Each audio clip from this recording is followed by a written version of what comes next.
Welcome into another episode of Pain in the Game, man. We got a special guest, Lil Kiki, man. He down here in Huntsville, man. You know what I'm talking about? Appreciate y'all. Thank y'all for having me. What's up, my guy? Yes, sir, man. Nice to meet you, man. Nice to meet you. All love, man. Hey, man, what brings you actually down here besides, have you been here before? I've been there before, early in my career, on some, like on a promo tour just coming through. I haven't had a chance to actually mingle in the city like I do. So we'll do a little bit tonight, but we down here for the spokes and vows. We do a lot of business with them in Texas as far as with the cars and everything. So for them to put on the Texas event and bring the legends, of course, I'm going to be a part of that. Most definitely. So it's 2024. How do you feel about the new Chitterlings Circuit, which Huntsville is a part of new Chitterlings Circuit? So you like Baton Rouge, some of these small B cities, as they're getting their big notoriety, you know what I'm saying? So how do you feel about this new Chitterlings Circuit? I always call myself, I've been one of the kings of the country all the time. I survived. A lot of my career has been about Louisiana and the Chitterlings Circuits in the small towns. I made my name big there. That's how I was able to survive as a legend. So now the greater opportunities, the bigger opportunities I get, that's great, but that's always been home. So to see it translating and people giving another opportunity to come out of these small cities like that is nothing new to me. I knew the talent was there. I knew the love was there. I knew the participation from the crowds and stuff was there. I've always done that, so I'm always still in those spots a little bit here and there. Not as much as I used to be, but I'm proud to say I'm from that type of circuit. Okay, since you being from that type of circuit, we see we got local artists all. I mean, everybody wants to be a rapper these days. What would it take to kind of work with somebody like a Lil Kiki? Well, the thing about it, man, for me, I'm at a different stage in my career. What I mean by that, as far as just doing anything to do it, I don't do them. I don't have to be about your numbers or your followers. Right. It's just all about the effort and what you're doing with it and what's your plan with it. You know, a lot of people sometimes, man, I tell people they just participating in it. It's a hobby to them. You got to be something that you love, you really want to do. A passion, you got to thrive for this. Have a passion for it. So sometimes, man, I do deny some things to do if I don't feel like it's, they finna put the effort in towards it, because now it takes so much to get the names that we have and hold on to them. So watering them down and doing anything like we used to do, I don't do it like that. So what's the do's and don'ts for you? The do's and don'ts for me as far as what? As far, like you said, I don't mess with this kind of artist. No, it's not a particular. I just saying, for instance, like it's sometimes even where we from, it don't have to be a small city, big city. We have people that it's a hobby. You know what I'm saying? Yeah. Like, hey man, like they treat it as, hey man, I don't got nothing to do. I'm gonna get a check next month and I want to do a verse. Nah, they don't work like that. No, hey man, I'm in this. I'm putting my time in this. I'm going to the lab. This is it, man. I'm out in the. Are you seeing me out as you come out? I'm in here. I'm working it. This particular, I'm gonna spend something on this video. I'm gonna make sure you put it on the page. I'm gonna do the business correctly. Hey man, I'm gonna line up. That's what it is for me. I tell people it's the switch over from the rapper to the artist. I look for that. It's a lot of rappers. It's not a lot of artists. Are business people in that artistry, right? Yeah. Okay. Yeah. So for me, it's not about what kind of artist you are. If you big, you gotta follow. It's just about are you ready to transition into being an artist? Sometimes, and that don't mean that. If you under that I won't mess with you, but sometimes I give advice instead of help. If help and advice is two different things. Most definitely. All right, then let me ask you, so that's a segue question. Since you come up under the umbrella of the Screw, Air, what was it that pivotal question that you may have asked DJ Screw, and he gave you some light, because Well, I would say, man, I tell the people a lot of times, a lot of that early work that y'all see from us is really organic. Most of these samples that you hear from me, draped up and knocking those down, I'm a G, whatever they are. We had no planning of. We didn't go into the early days of planning to be artists. It was off the vibe. It was off the vibe. It was a mixtape. It was a homeboy thing, and we transitioned. I tell people most of the time, my best artistry or some of my best times of my career is right now. In the last 10 years, I understand business. I know where I'm going. A lot of it was just pure driven talent early. Right. It wasn't a lot of questions about what you think, because we all were doing it off the vibe. Right. So as you was like getting it off the vibe, and then as you transitioned more so from being just this artist, now you becoming this businessman.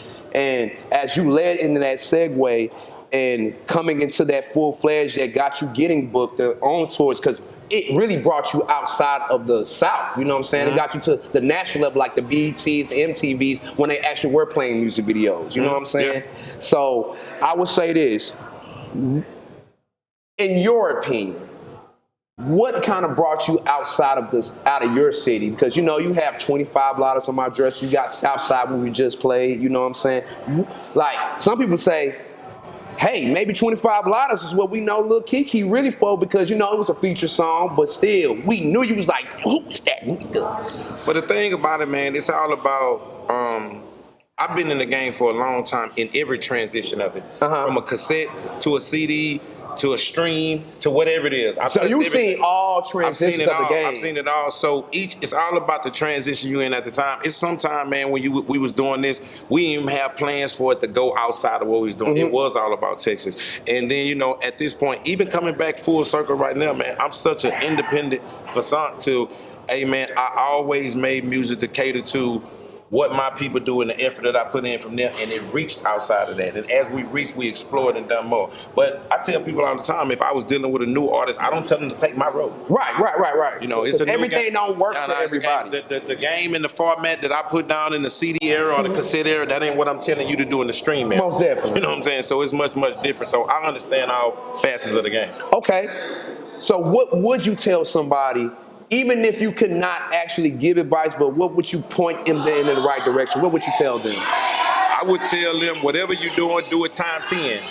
Excuse me? I would tell them whatever you do it time 10. Because the game is, the game ain't, when I came up, it wasn't 30 rappers to one mic in the city. It wasn't 40 rappers to one show in it. It's like that now. So, man, you got to really outwork whatever, and you can't be afraid to adjust to everything going on. Some niggas is too gangster for TikToks. Some niggas is too this for this posting. Some niggas is too gangster to kiss babies and do that. Hey, man, you got to be willing to be a part of all of it, because that's how far the game is going right now. You got to be willing to put yourself out there and do so. Any artist that I would say, it's all about your effort. It ain't nothing that you're going to be doing that none of the rest of these people don't do. How can you out-effort somebody? Man, what? Because you can have all the smartness and everything about it, but outworking somebody or thinking out the box can always... That leads to the bigger thing. Like for me, I don't do this for the money really no more. I got money, I'm going to have money. I can quit today, I'm going to be good. I do this from an effort standpoint. My album, I got a new album coming out right now, Can't Rain Forever. That's going to be successful. It's going up right now. Just dropped the singles last night. Everything is going crazy. Right. So that happens from the work that I put in before. Right. Can't Rain Forever successful based on how 25 Summers was successful. 25 Summers is successful from what I did with Legend. I've done 300,000-400,000 on albums in my last 3 albums. You don't. What? You really making? You still making that in today's market? Like, yes, you still make. Man, I own 70 albums on my catalog, man. God damn, 70. I own 70 albums. You can pull them up, look them up, however you want to do it. I own my whole catalog. See, the difference between is I own Southside. I own Don't Mess with Texas. I own these records. They mine. That's real big bang. You know what I'm saying? So my catalog alone, I'm good. And has majors even tried to approach you to try to even buy your catalog? All the time. It ain't time for that though. I'm still in a situation where I'm getting the most out of what I'm doing. I'm still touring 5 shows per month, 6 shows per month. We booked all the time. You know what I'm saying? What's up, FA? We booked all the time. You know, we got so many endorsements and opportunities. Texans, Houston Astros.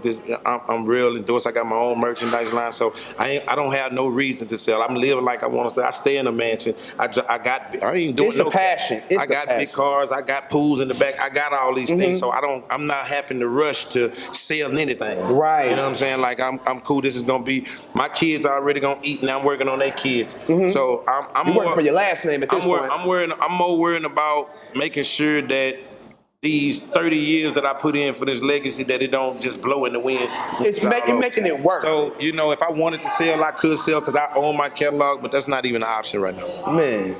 Man, be honest with you, Kiki, man, it's just a pleasure just to have you sit down with this local podcast, which is going to be a national and global thing one day.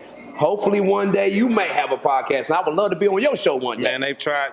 I'm still, like I tell people, man, like podcasting and thing, I love it. That's still off the field for me. I'm still in the game. I'm still throwing the passes, still catching the touchdowns, still doing the layups. Once I get off the field, come on, coach. Come on, coach. I do we some need of the. I'm still in the game, man. I'm still trying to score that ball.